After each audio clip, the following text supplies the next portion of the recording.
আল্লাহু আকবার, আল্লাহু আকবার। বিসমিল্লাহির রহমানির রহিম।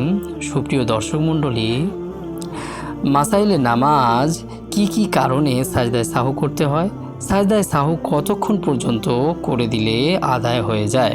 সাজদায় সাহু ওয়াজিব হওয়ার মূল নীতি হলো নামাজের কোনো ওয়াজিব ছেড়ে যাওয়া বা কোনো ফার্জ আদায়ে দেরি করা বা কোনো ওয়াজিব আদায়ে বিলম্ব করা বা কোনো ওয়াজিবকে দুবার পুনরাবৃত্তি করা, মানে একটি ওয়াজিবকে দুবার আদায় করা, এই কারণে সাজদায় সাহু ওয়াজিব হয়ে যায়। সুতরাং কেউ যদি দ্বিতীয় রাকাতের বৈঠকে শুধুমাত্র আত্তাহিয়াতু ছাড়া দুরুদ শরীফের এতটুকু অংশ পড়ে ফেলে যে আল্লাহুম্মা সাল্লি আলা মুহাম্মাদ পর্যন্ত, মুহাম্মাদ শব্দটি বলেই ফেলে অথবা এর চেয়ে বেশি বলে ফেলে, ফলে ফরজ আদায়ে বিলম্ব হয়েছে, তাই এমন অবস্থায় সাজদায় সাহু ওয়াজিব হয়ে যাবে।